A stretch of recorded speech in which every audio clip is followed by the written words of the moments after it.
Hello, this is Jack Jackson. In this video, we're going to summarize some of the most important properties of isometries, also known as rigid motions, in this collected theorem here. This is collecting all the results, or at least a big chunk of the results, most important ones that we have covered in the last several videos, really since our start of studying these isometries.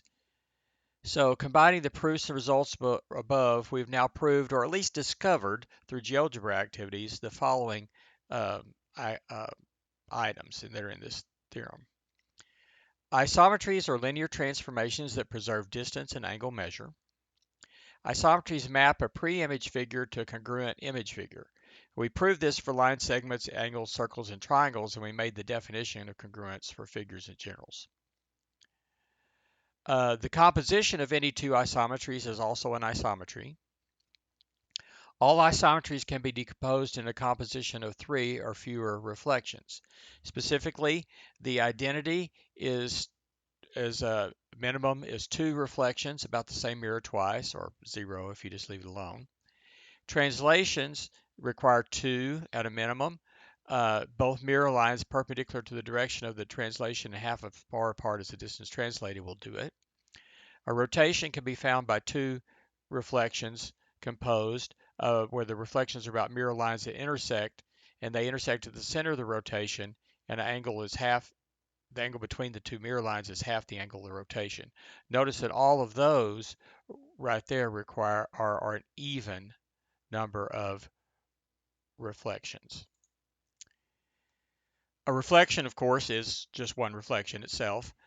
Glide reflection requires three. It's the only one that actually requires three or more uh, uh, reflections. The first two mirrors lines are perpendicular to the direction of the translation and half as far apart as the distance translated, and it's followed by a third mirror perpendicular to the first two. Notice that the reflection and glide reflection are odd number of reflections, and they will be oriented in a flipped orientation when you do those. Every isometry turns out to be exactly one of the following five types: the identity transformation, reflection, translation, rotation, or glide reflection. An isometry is a translation if and only if it is equal to the composition of two reflections about parallel mirror lines. The vector for the translation is twice the distance in the same direction for the first mirror line, and the second mirror line is perpendicular to both mirror lines. Isometry is a rotation if and only if it is equal to the composition of two reflections about distinct intersecting lines. The center of the rotation is the intersection of the mirror lines, and the amount of rotation is twice the measurement angle formed by the two mirror lines. Every isometry is either an even isometry, composition of an even number of reflections, or it's an odd isometry, a composition of an odd number of reflections. Those number of reflections could always be three or less, but it could be more. But notice that it can't be both even and odd isometry. The even ones are the identity, the translation are rotation, the odd ones are reflection and glide reflection. Most of that's summarized in that table above. The composition of two even isometries is even, the composition of two odds is odd, and the composition of even and odd in either order is an odd isometry. Given a pre-image containing 3 points that are vertices of a scalene triangle and a congruent image, there exists a unique single isometry that maps the pre-image to the corresponding image.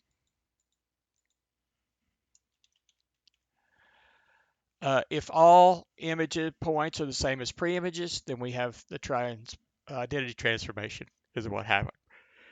If you can take line segments connecting pre-image to image points, that's really the key to finding these, finding which one it is. If those are parallel in the same length, then we have a translations, and each of these line segments is a copy of the same vector that defines the translation if you put the arrow on the correct end to go from pre-image to image. And the resulting isometry is a translation by this vector.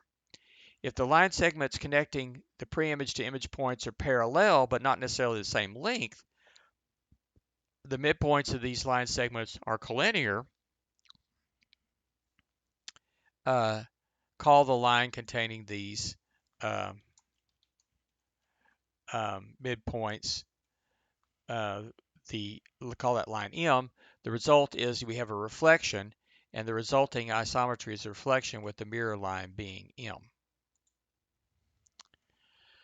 Um, okay, if the line segments connect pre-image to image points, but they're not parallel, and the midpoints are not collinear, but then the perpendicular bisectors of these line segments will meet at a common point x. Uh, that results in a rotation. The resulting isometry is a rotation about the point x. Take any pre-image point A and its image point A prime. The amount of rotation then is the measure of that angle from A to x to A prime.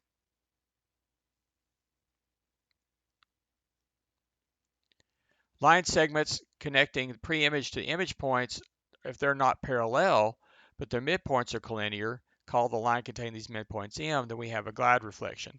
The resulting isometry is a glide reflection. The mirror line is M. Reflect the image over M to find the intermediate image. Let A be the pre-image of A prime. Let A double prime be the image of A prime via this reflection. The vector for the glide reflection is then the vector from A to A double prime. And one of the conditions will occur.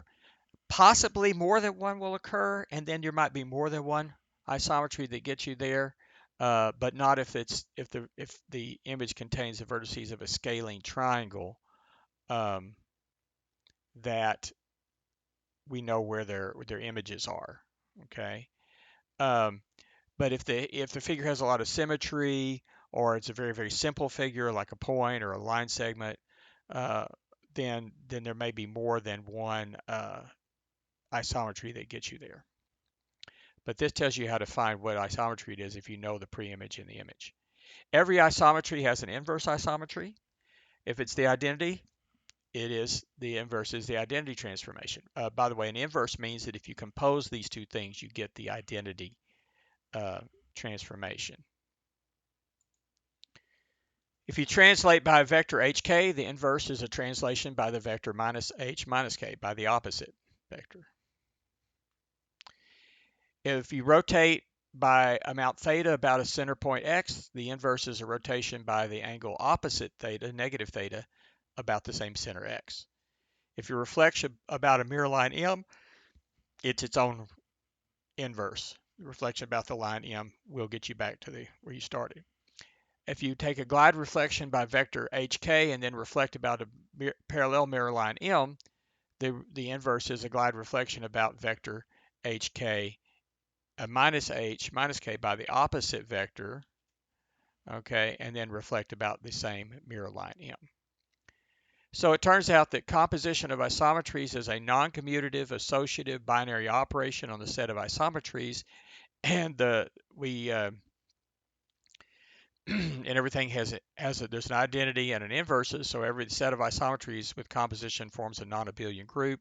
And we're going to talk about these last couple of points in our next section, our next video. So this collects a lot of the main results. I think it's very important for you studying isometries to understand these things. So these are the most important things I would want my students to remember, are the things in this summary.